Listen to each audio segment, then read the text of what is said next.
Let's start with our first read aloud. We're going to be reading Wonder by R.J. Palacio. All right. Doctors have come from distant cities just to see me, stand over my bed, disbelieving what they're seeing. They say I must be one of the wonders of God's own creation, and as far as they can see, they can offer no explanation. Natalie Merchant, Wonder. Part 1, August. Fate smiled and destiny laughed as she came to my cradle. Natalie Merchant, Wonder. Ordinary. I know I'm not an ordinary 10-year-old kid. And remember, ordinary means normal. Okay? I mean, sure, I do ordinary things. I eat ice cream, I ride my bike, I play ball, I have an Xbox. Stuff like that makes me ordinary, I guess. And I feel ordinary inside, but I know ordinary kids don't make other ordinary kids run away screaming into playground. I know ordinary kids don't get stared at wherever they go. If I found a magic lamp and I could have one wish, I would wish that I had a normal face and that no one ever noticed at all. I would wish that I could walk down the street without people seeing me and then doing that look away thing. Here's what I think. The only reason I'm not ordinary is that no one else sees me that way. But I've kind of used to how I look now. I know how to pretend I don't see the faces people make. We've all gotten pretty good at that sort of thing. Me, Mom and Dad, Via. Actually, I take that back. Via's not so good at it. She can get really annoyed when people do something rude. Like, for instance, one time at the playground, some older kids made some noises. I didn't even know what the noises were exactly because I didn't hear them myself. But Via heard and she just started yelling at the kids. That's the way she is. I'm not that way. Via doesn't see me as ordinary. She says she does, but if I were ordinary, she wouldn't feel like she needs to protect me as much. And Mom and Dad don't see me as ordinary either. They see me as extraordinary. And remember, extraordinary means amazing. So Mom and Dad see him as amazing. I think the only person in the world who realizes how ordinary I am is me.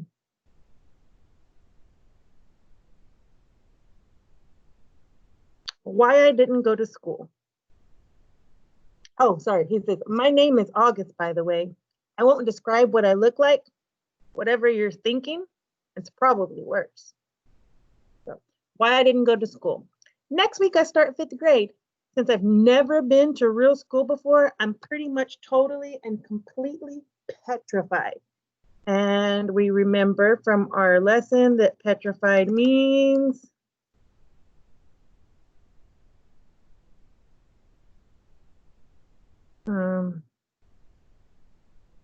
so scared you can't move. People think I haven't gone to school because of the way I look, but it's not that. It's because of all the surgeries I've had.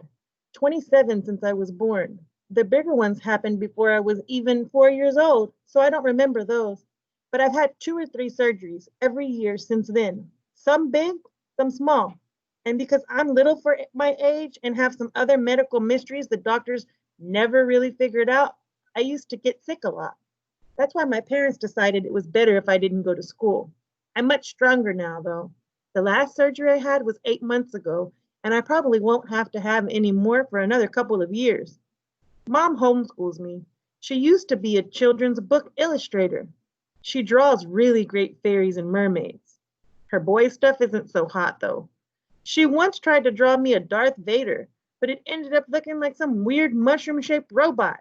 I haven't seen her draw anything in a long time. I think she's too busy taking care of me and Via. I can't say I always wanted to go to school because that wouldn't be exactly true. What I wanted was to go to school, but only if I could be like every other kid going to school. Having lots of friends and hang out after school and stuff like that. I have a few really good friends now. Christopher is my best friend, followed by Zachary and Alex. We've known each other since we were babies. And since they've always known me that way, known me the way I am, They're used to me. When we were little, we used to have play dates all the time. But then Christopher moved to Bridgeport in Connecticut. That's more than an hour away from where I live in North River Heights, which is at the tip top of Manhattan. And Zachary and Alex started going to school. It's funny. Even though Christopher's the one who moved far away, I still see him more than I see Zachary and Alex. They have all these new friends now. If we bump into each other on the street, they're still nice to me, though. They always say hello. I have other friends too, but not as good as Christopher and Zach and Alex were. For instance, Zach and Alex always invited me to their birthday parties when we were little, but Joel and Eamon and Gabe never did. Emma invited me once, but I haven't seen her in a long time. And of course, I always go to Christopher's birthday. Maybe I'm making too big of a deal about birthday parties. How I came to life. I like when Mom tells this story because it makes me laugh so much. It's not funny in the way a joke is funny, but when Mom tells it, Via and I start cracking up. So when I was in my mom's stomach, no one had any idea I would come out looking the way I look. Mom had Via 4 years before, and that had been such a walk in the park, Mom's expression, that there was no reason to run any special tests. About 2 months before I was born, the doctors realized that there was something wrong with my face, but they didn't think it was going to be bad. They told Mom and Dad that I had a cleft palate and some other stuff going on. They called it small anomalies. There were 2 nurses in the delivery room the night I was born. One was very nice and sweet. The other one, Mom said, did not seem at all nice or sweet. She had very big arms. Here comes the funny part. She kept farting, like she'd bring Mom some ice chips and then fart. She'd check Mom's blood pressure and then fart. Mom said it was unbelievable because the nurse never even said, "Excuse me." Meanwhile, Mom's regular doctor wasn't on duty that night. So Mom got stuck with this cranky kid doctor she and Dad named Doogie after some old TV show or something. They didn't actually call him that to his face. But Mom says that even though everyone in the room was kind of grumpy, Dad kept making her laugh all night long. When I came out of Mom's stomach, she said the whole room got very quiet. Mom didn't even get a chance to look at me because the nice nurse immediately rushed me out of the room. Dad was in such a hurry to follow her that he dropped the video camera, which broke into a million pieces. And then Mom got very upset and tried to get out of bed to see where they were going. But the farting nurse put her very big arms on Mom to keep her down in the bed. They were practically fighting because Mom was hysterical and the farting nurse was yelling at her to stay calm. And then they both started screaming for the doctor. But guess what? He fainted right on the floor. So when the farting nurse saw that he had fainted, she started pushing him with her foot to get him to wake up, yelling at him the whole time. "What kind of doctor are you? What kind of doctor are you? Get up, get up." And then all of a sudden, she let out the biggest, smelliest fart in the history of farts. Mom thinks it was actually the fart that finally woke the doctor. Anyway, when Mom tells this story, she acts out all the parts, including the farting noises. And it's so funny. Mom says the farting nurse turned out to be a very nice woman. She says she stayed with Mom the whole time. Okay, let's hold up. Let's go back to where the doctor fainted. And our first question is, why do you think that the doctor fainted? So that is your first turn and talk question. And you will answer that one in Class Dojo. So Mom says the farting nurse turned out to be a very nice woman. She stayed with Mom the whole time. She didn't leave her side even after Dad had come back and the doctors told them how sick I was. Mom remembers exactly what the nurse whispered in her ear when the doctor told her I probably wouldn't live through the night. "Everyone born of God overcometh the world." And the next day after I had lived through the night, it was the nurse who held Mom's hand when they brought her to meet me for the first time. Mom says by then they had told her all about me. She had been prepping herself for the seeing of me. But she said that when she looked down at my tiny, mushed up face for the first time, all she could see was how pretty my eyes were. Mom is beautiful, by the way, and Dad is handsome. Via is pretty, in case you were wondering. Christopher's house.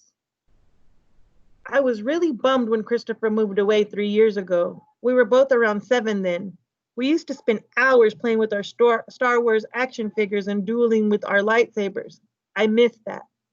Last spring, we drove over to Christopher's house in Bridgeport. Me and Christopher were looking for snacks in the kitchen, and I heard Mom talking to Lisa, Christopher's mom, about my going to school in the fall. I had never, ever heard her mention school before. What are you talking about? I said. Mom looked surprised, like she hadn't meant for me to hear that. You should tell him what you've been thinking, Isabel, Dad said. He was on the other side of the living room talking to Christopher's dad.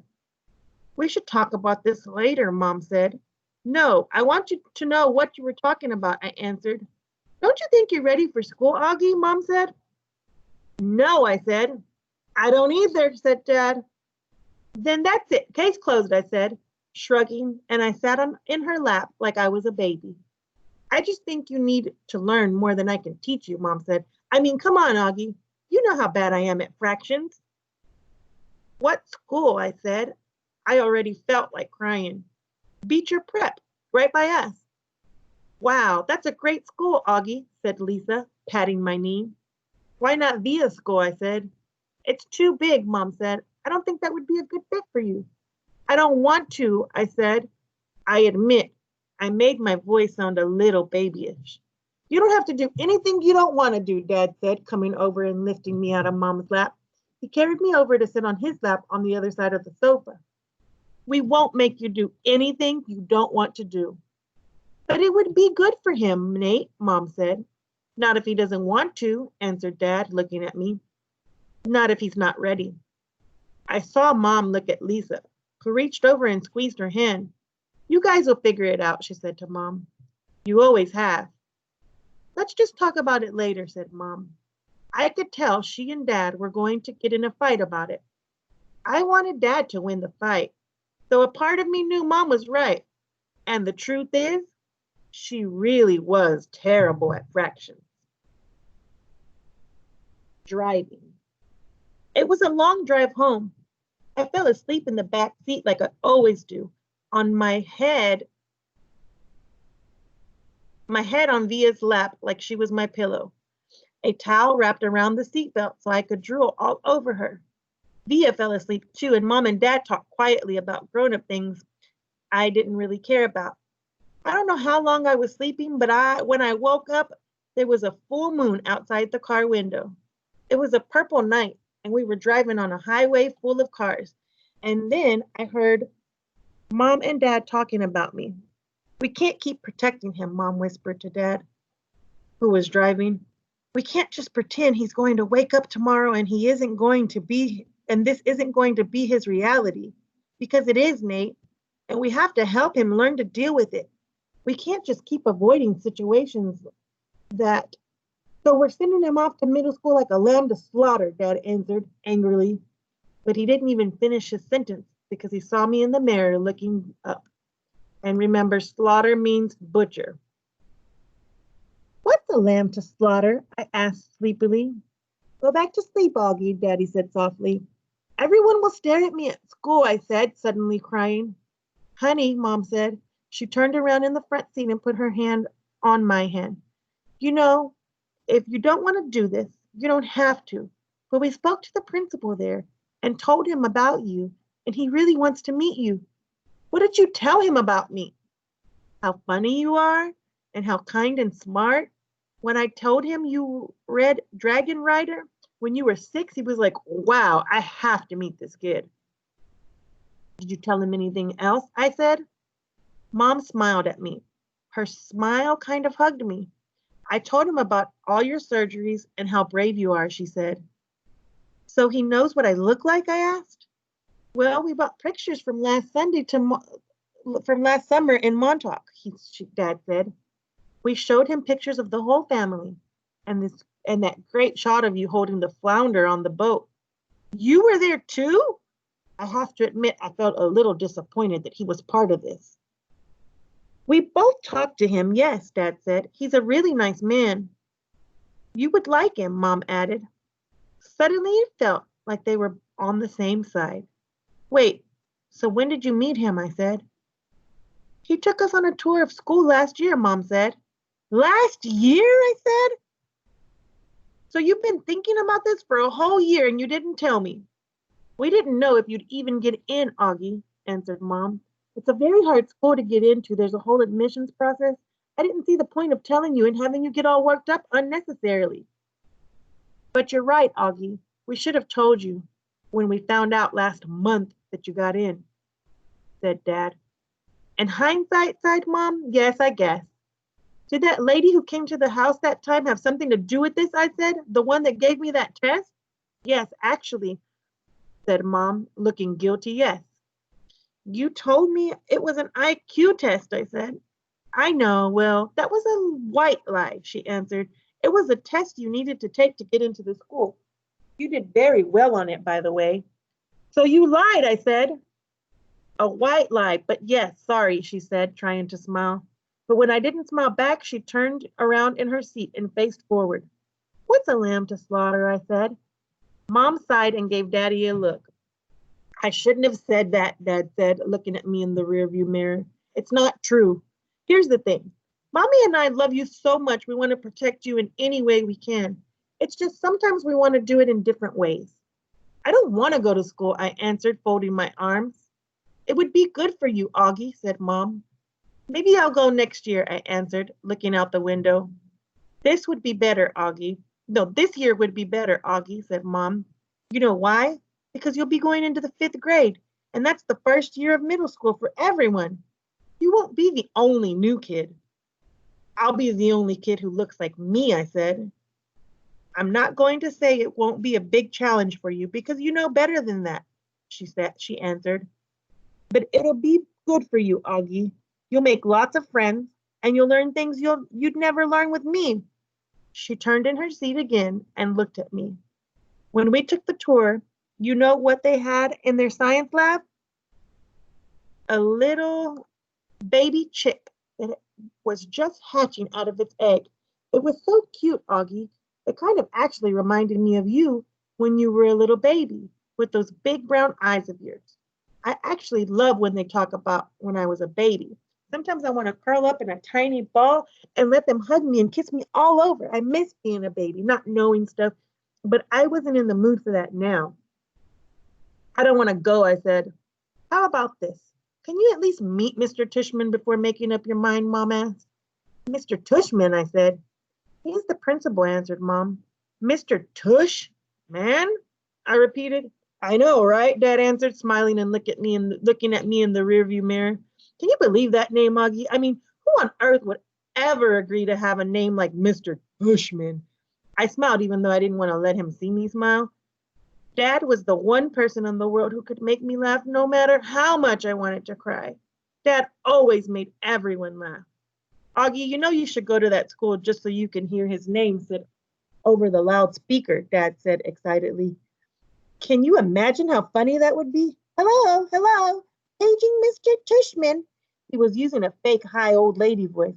Hi, Mr. Tishman. I see you're running a little behind today. Did you get your car rear-ended again? What a bum rap. I started laughing, not even because I thought he was being that funny, but because I wasn't in the mood to stay mad anymore. It could be worse, though, Dad continued in his normal voice. Mommy and I had a college professor called Miss Butt. Mom was laughing now.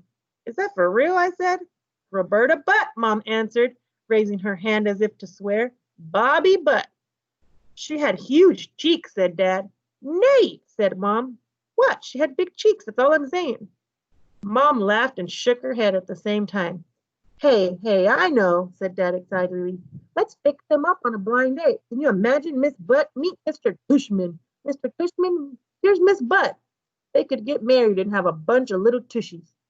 Poor Mr. Tishman, answered Mom, shaking her head. Augie hasn't even met the man yet, mate.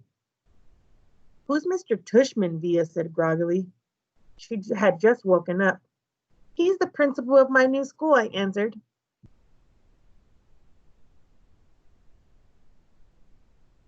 Paging Mr. Tishman. I would have been more nervous about meeting Mr. Tishman if I'd known I was also going to be meeting some kids from the new school. But I didn't know, so if anything, I was kind of giggly. I couldn't stop thinking about all the jokes Daddy had made about Mr. Tishman's name. So when me and Mom arrived at Beecher Prep a few weeks before the start of school, I saw Mr. Tishman standing there waiting for us at the entrance. I started giggling right away. He didn't look at all like what I had pictured, though. I guess I thought he would have a huge butt, but he didn't. In fact, he was a pretty normal guy, tall and thin, old, but not really old. He seemed nice. He shook my mom's hand first. Hi, Mr. Tishman. It's so nice to see you again, said Mom. This is my son, August. Mr. Tishman looked right at me and smiled and nodded. He put his hand out for me to shake. Hi, August, he said, totally normally. It's a pleasure to meet you. Hi, I mumbled, dropping my hand into his hand while I looked down at his feet. He was wearing red Adidas. So, he said, kneeling down in front of me so I couldn't look at his sneakers but had to look at his face. Your mom and dad have told me a lot about you. Like, what have they told you? I asked. Sorry? Honey, you have to speak up, said Mom. Like what? I asked, trying not to mumble. I admit I have a bad habit of mumbling. Well, that you like to read, said Mr. Tishman, and that you're a great artist. He had blue eyes with white eyelashes. And you're into science, right?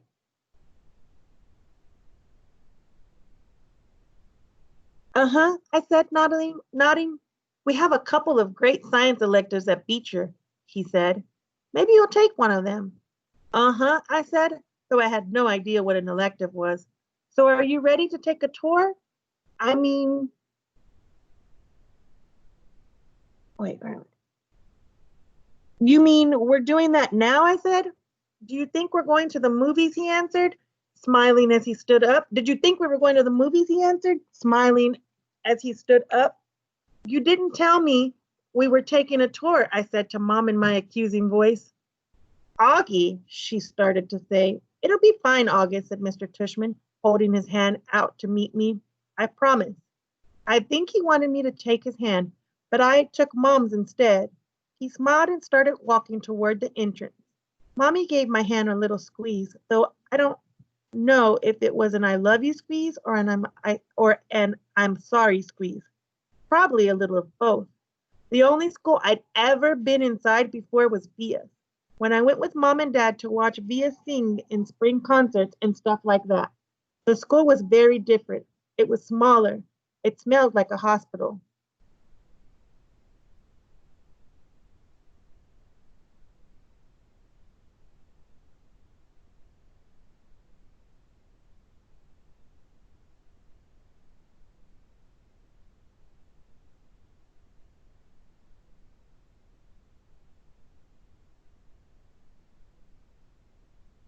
Nice, Mrs. Garcia. We followed Mr. Tishman down a few hallways. There weren't a lot of people around, and a few people who were there didn't seem to notice me at all, though that may have been because they didn't see me. I sort of hid behind Mom as I walked. I know that sounds kind of babyish of me, but I wasn't feeling very brave right then. We ended up in a small room with words, Office of the Middle School Director on the door inside. Inside, there was a desk with a nice seeming lady sitting behind it. This is Mrs. Garcia, said Mr. Tishman, and the lady smiled at Mom and took her off her glasses and looked up out of the chair. My mother shook her hand and said, Isabel Pullman, nice to meet you. And this is August, Mr. Tishman said. Mom kind of stepped to the side a bit so I would move forward. Then that thing happened that I've seen happen a million times before. When I looked up at her, Mrs. Garcia's eyes dropped for a second. It was so fast no one else would have noticed. Since the rest of her face stayed exactly the same, she was smiling a really shiny smile. Such a pleasure to meet you, August, she said, holding out her hand for me to shake. Hi, I said quietly, giving her my hand. But I didn't want to look at her face, so I kept staring at her glasses, which hung from a chain around her neck. Wow, what a firm grip, said Mrs. Garcia. Her hand was really warm. The kid's got a killer handshake, Mr. Tishman agreed, and everyone laughed above my head. You can call me Mrs. G, Mrs. Garcia said. I think she was talking to me, but I was looking at her stuff, at all the stuff on her desk now.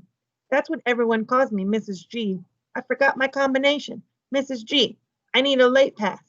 Mrs. G, I want to change my elective. Mrs. G is actually the one who runs the place, Mr. Tishman, said Mr. Tishman, which again made all the grown-ups laugh. I'm here every morning by 7:30, Mrs. Garcia continued, still looking at me while I stared at her brown sandals with small purple flowers on the buckles. So if you ever need anything, August, I'm the one to ask. And you can ask me anything. Okay, I mumbled. Oh, look at that cute baby, Mom said, pointing to one of the photographs on Mrs. Garcia's bulletin board. Is he yours? No, my goodness, said Mrs. Garcia, smiling a big smile. Now that was totally different from her shiny smile. You just made my day. He's my grandson. What a cutie, said Mom, shaking her head. How old? In that picture, he was 5 months, I think, but he's big now, almost 8 years old. Wow, said Mom, nodding and smiling. He was absolutely beautiful. Thank you, said Mrs. Garcia, nodding like she was about to say something else about her grandson. But then, all of a sudden, her smile got smaller. We're all going to take very good care of August, she said to Mom, and I saw her give Mom's hand a little squeeze. I looked at Mom's face, and that's when I realized she was just as nervous as I was. I guess I liked Mrs. Garcia when she wasn't wearing her shiny smile. So why do you think Augie's mom was just as nervous as she was?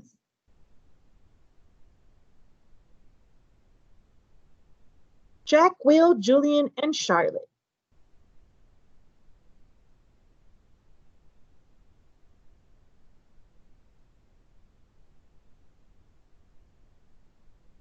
We followed Mr. Tishman into a small room across Mrs. Garcia's desk. She was talking as he closed the door to his office. He was talking as he closed the door to his office and sat down behind his big desk, though I wasn't really paying much attention to what he was saying. I was looking around at all the things on his desk, cool stuff like a globe that floated in the air and a Rubik's type cube made with little mirrors. I liked his office a lot. I liked that there were all these neat little drawings and paintings by students on the walls, framed like they were important. Mom sat down in the chair in front of Mr. Tishman's desk, and even though there was another chair right next to hers, I decided to stand beside her. Why do you have your own room and Mrs. G doesn't? I said. You mean why do I have an office? asked Mr. Tishman. You said she runs the place, I said. Oh, well, I was kind of kidding. Mrs. G is my assistant. Mr. Tishman is the director of the middle school, Mom explained. Do they call you Mr. T? I asked, which made him smile. Do you know who Mr. T is? He answered. I pity the fool, he said in a funny, tough voice, like he was imitating someone. I had no idea who he was talking about. Anyway, no, said Mr. Cushman, shaking his head. No one calls me Mr. T, though I have a feeling I'm called a lot of other things I don't know. Let's face it, a name like mine is not easy to live with, you know what I mean? Here, I have to admit, I totally laughed because I knew exactly what he meant. My mom and dad had a teacher called Miss Butt, I said. Augie, said Mom, but Mr. Tishman laughed. Now that's bad, said Mr. Tishman, shaking his head. I guess I shouldn't complain. Hey, so listen, August, here's what I thought we would do today. Is that a pumpkin? I said, pointing to a framed painting behind Mr. Tishman's desk. Augie, sweetie, don't interrupt, said Mom. You like it? Said Mr. Tishman, turning around and looking at the painting. I did too, and I thought it was a pumpkin too, until the student who gave me explained that it was actually not a pumpkin. It is, are you ready for this? A portrait of me. Now, August, I ask you, do I really look that much like a pumpkin? No, I answered, though I was thinking yes. Something about the way his cheeks puffed out when he smiled made him look like a jack-o'-lantern. Just as I thought, it occurred to me how funny that was. Cheeks, Mr. Tishman. And I started laughing a little. I shook my head and covered my mouth with my hand. Mr. Tishman smiled like he could read my mind. I was about to say something else, but then all of a sudden I heard other voices outside the office, kids' voices. I'm not exaggerating when I say this, but my heart literally started beating like I'd just run the longest race in the world. The laughter I had inside just poured out of me. The thing is, when I was little, I never minded meeting new kids because all the kids I met were really little too. What's cool about really little kids is that they don't say stuff to try to hurt your feelings, even though sometimes they do say stuff that hurts your feelings, but they don't actually know what they're saying. Big kids, though, they know what they're saying, and that is definitely not for me. One of the reasons I grew my hair long last year was that I like how my bangs cover my eyes. It helps me block out the things I don't want to see. Mrs. Garcia knocked on the door and poked her head inside. They're here, Mr. Tushman, she said. Who's here? I said. Thanks, said Mr. Tushman to Mrs. Garcia. August, I thought it would be a good idea for you to meet some students who will be in your homeroom this year. I figured they could take you around the school a bit, show you the lay of the land, so to speak. I don't want to meet anyone, I said to Mom. Mr. Tishman was suddenly right in front of me, his hands on my shoulders. He leaned down and said very softly in my ear, It'll be okay, August. These are nice kids, I promise. You're going to be okay, Augie, Mom whispered with all her might. Before she could say anything else, Mr. Tishman opened the door to his office. Come on in, kids, she said, and in walked two boys and a girl. None of them looked over at me or Mom. They stood by the door looking straight at Mr. Tishman like their lives depended on it. Thanks so much for coming, guys, especially since school doesn't start until next month, said Mr. Tishman. Have you had a good summer? All of them nodded, but no one said anything. Great, said Mr. Tishman. So guys, I wanted you to meet August, who's going to be a new student here next year. August, these guys have been students at Beecher Prep since kindergarten, though. Of course, they were in the lower school building, but they know all the ins and outs of the middle school program. And since you're all in the same homeroom, I thought it would be nice if you got to know each other a little before school started, okay? Kids, this is August. August, this is Jack Will. Jack Will looked at me and put out his hand. Then I shook it. He kind of half smiled and said, hey, and looked down really fast. This is Julian, said Mr. Tushman. Hey, said Julian, and did the same exact thing as Jack Will. Took my hand, forced a smile, looked down fast. And Charlotte, said Mr. Tushman. Charlotte had the blondest hair I'd ever seen. She didn't shake my hand, but gave me a quick little wave and smiled. Hi, August. Nice to meet you, she said. Hi, I said, looking down. She was wearing bright green Crocs. So, said Mr. Tushman, putting his hand together in a kind of slow clap, what I thought you guys could do is take August on a little tour of the school. Maybe you could start on the 3rd floor. That's where your homeroom class is going to be. Room 301, I think. Mrs. G is Room 301, Miss Garcia called out from the other room. Room 301, Mr. Tishman nodded. And then you can show August the science labs in the computer room. Then work your way down to the library and the performance space on the 2nd floor. Take him to the cafeteria, of course. Should we take him to the music room? Asked Julian. Good idea, yes, said Mr. Tishman. August, do you play any instruments? No, I said. It wasn't my favorite subject on account of the fact that I don't really have ears. Well, I do, but they don't exactly look like normal ears. Well, you may enjoy seeing the music room anyway, said Mr. Cushman. We have a very nice selection of percussion instruments.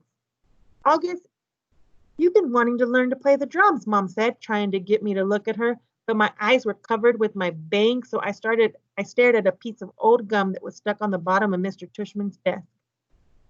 Great. Okay, so why don't you guys get going, said Mr. Tishman. Just be back here in, he looked at Mom, half an hour, okay? I think, Mom nodded. So is that okay with you, August? He asked me. I didn't answer. Is that okay, August? Mom repeated. I looked at her now. I wanted her to see how mad I was at her. But then I saw her face and just nodded. She seemed more scared than I was. The other kids had started out the door, so I followed them.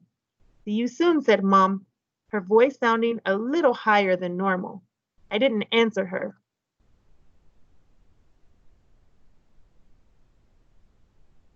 The grand tour. Jack, Will, Julian, Charlotte, and I went down a big hallway to some wide stairs. No one said a word as we walked up to the third floor. When we got to the top of the stairs, we went down a little hallway full of lots of doors. Julian opened the door marked 301. This is our homeroom, he said, standing in the front of the half-opened door. We have Miss Petosa. They say she's okay, at least for a homeroom. I heard she's really strict if you get her for math, though.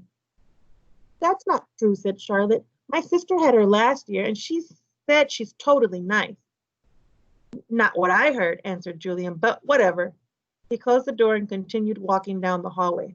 This is the science lab, he said when he got to the next door. And just like he did 2 seconds ago, he stood in front of the half-open door and started talking. He didn't look at me once while he talked, which was okay because I wasn't looking at him either. You won't know who you have for science until the first day of school, but you want to get Mr. Haller. He used to be in the lower school. He would play his giant tuba in class. It was a baritone horn, said Charlotte. It was a tuba, answered Julian, closing the door.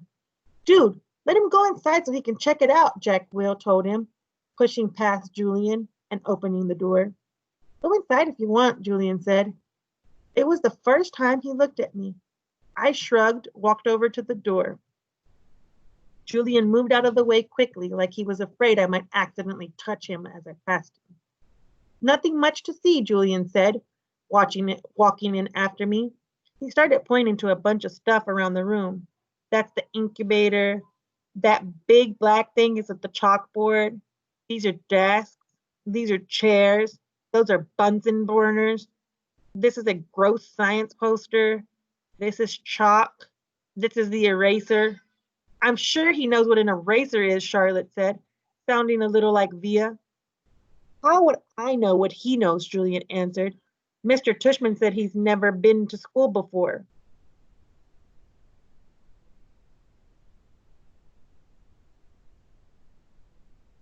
You know what an eraser is, right? Charlotte asked. I admit I was feeling so nervous that I didn't know what to say or do except look at the floor. Hey, can you talk? Asked Jack Will. Yeah, I nodded. I still really hadn't looked at any of them yet, not directly. You know what an eraser is, right? Asked Jack Will. Yes, of course, I mumbled.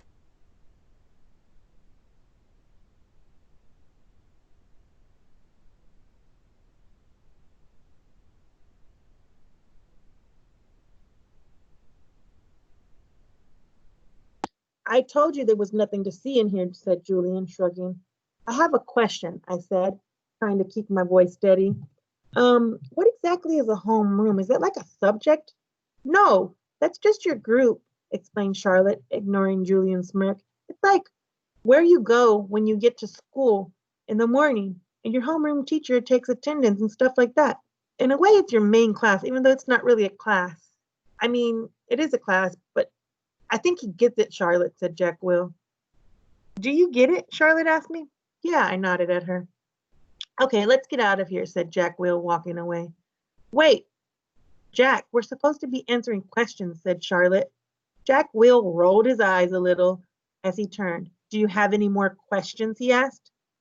No, I answered. Oh, well, actually, yes. Is your name Jack or Jack Will? Jack is my first name, Will is my last name. Oh, because Mr. Tishman introduced you as Jack Will, so I thought, ha, you thought his name was Jack Will? Laughed Julian. Yeah, some people call me by my first and last name, Jack said, shrugging. I don't know why. Anyway, can we go now? Let's go to the performance space next, said Charlotte, leading the way out of the science room. It's very cool. You'll like it, August. The performance space. Charlotte basically didn't stop talking as we headed down to the second floor. She was describing the play they had put on last year, which was Oliver. She played Oliver, even though she's a girl. As she said this, She pushed open the double doors to a huge auditorium. On the other end of the room was a stage. Charlotte started skipping towards the stage. Julian ran after her and then turned around halfway down the aisle. Come on, he said loudly, waving for me to follow him. He said loudly, waiting for me to follow him, which I did. There were like hundreds of people in the audience that night, said Charlotte, and it took me a second to realize she was still talking about Oliver. I was so nervous. I had so many lines and I had all these songs to sing. I was so hard. Although she was talking to me, she really didn't look at me much. Opening night, my parents were all the way in the back of the auditorium, like where Jack is now. But when the lights are off, you can't really see that far back. So I was like, where are my parents? Where are my parents? And then Mr. Resnick, our theater arts teacher last year, said, Charlotte, stop being such a diva.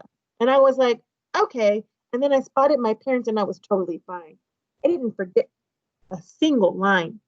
While she was talking, I noticed Julian staring at me out of the corner of his eye.